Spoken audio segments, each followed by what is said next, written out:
সংশোধন করতে চাই। যদি আপনারা আগে আওয়ামী লীগ করে থাকেন আর এখন বিএনপি করতে চান, আমরা না করব না, তবে আসার আগে ক্ষমা চেয়ে নিতে হবে। বিএনপির জাতীয় নির্বাহী কমিটির সদস্য হুম্মাম কাদের চৌধুরী বলেছেন, আমি ওয়াদা করছি জিয়া পরিবার রাঙ্গুনিয়ার বিষয়ে যে সিদ্ধান্ত দেবে তা মাথা পেতে নেব। দলের পক্ষ থেকে যাকেই মনোনয়ন দেবে তাকেই আমরা মেনে নেব। জিয়া পরিবার যেই সিদ্ধান্ত নিবে রাঙ্গুনিয়ার বিষয়ে, সেই সিদ্ধান্ত আমি মাথা পেতে নিব। আজকে আপনাদেরকে বলে দিতে চাই, যাকেই হোক না কেন এই রাঙ্গুনিয়ার মধ্যে যাকেই আপনারা নির্বাচিত করবেন, যাকেই আপনারা দলের পক্ষ থেকে নমিনেশন দিবেন, তাকে আমরা মেনে নিব। আপনাদের সকলের সামনে আমি ওয়াদা করছি। গতকাল শুক্রবার বিকেলে রাঙ্গুনিয়া উপজেলার সরফভাটা ইত্যাদি চত্বরে বিএনপির ভারপ্রাপ্ত চেয়ারম্যান তারেক রহমান কর্তৃক উপস্থাপিত রাষ্ট্র কাঠামো মেরামতের ৩১ দফা বাস্তবায়নের লক্ষ্যে বিশাল জনসভায় তিনি একথা বলেন। আওয়ামী লীগ ঘাপটি মেরে বসে ষড়যন্ত্র করছে উল্লেখ করে হুম্মাম কাদের চৌধুরী বলেন, এখনো কিন্তু বিলে বিলে আওয়ামী লীগ লুকিয়ে আছে।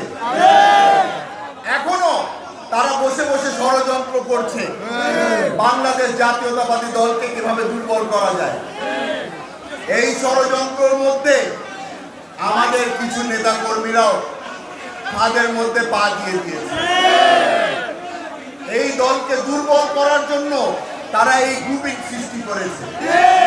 এ সময় সরফভাটা ইউনিয়ন বিএনপির সাধারণ সম্পাদক ইঞ্জিনিয়ার ওসমান গনির সভাপতিত্বে এবং আব্দুল করিম চৌধুরী, দিদারুল আলম ও দেলোয়ার হোসেনের যৌথ সঞ্চালনায় বক্তব্য দেন রাঙ্গুনিয়া উপজেলা বিএনপির সাবেক আহ্বায়ক শওকত আলী নূর, উপজেলা বিএনপির যুগ্ম আহ্বায়ক অ্যাডভোকেট কামাল হোসেন, জাহাঙ্গীর আলম চৌধুরী সহ জেলা, উপজেলা এবং ইউনিয়ন বিএনপি ও অঙ্গ সংগঠনের নেতাকর্মীরা।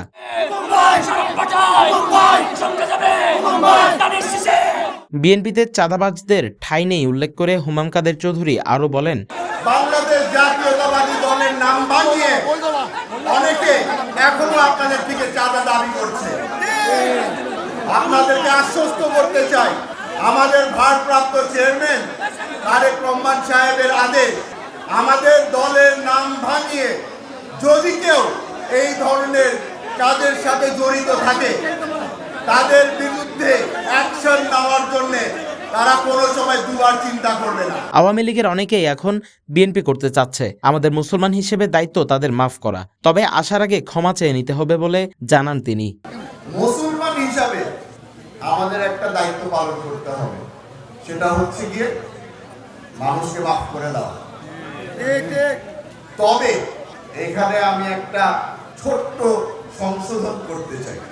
যদি আপনারা আগে আওয়ামী লীগ করে থাকেন আর এখন বিএনপি করতে চান, আমরা না করব না, তবে আসার আগে ক্ষমা চেয়ে নিতে হবে। যেই অত্যাচার আপনারা করেছেন বাংলাদেশ জাতীয়তাবাদী দলের নেতা কর্মীদের উপরে, সেটার জন্য ক্ষমা চাইতে হবে। আমরা ক্ষমা করে দেব। এদিকে হুম্মাম কাদের চৌধুরীর জনসভাকে ঘিরে সরফভাটা জুড়ে উৎসব আমেজ দেখা দেয়। মোড়ে মোড়ে আয়োজন করা হয় খাবার। দুপুরের পর থেকে প্রতিটি ওয়ার্ড থেকেই মিছিল সহকারে যোগ দিতে থাকেন নেতাকর্মীরা। জনসভার পুরো সময় জুড়ে মুহুর্মুহু মিছিলে মিছিলে মুখর ছিল পরিবেশ।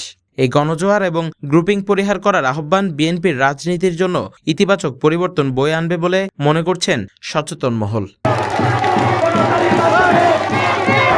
CTG post, Chittagong.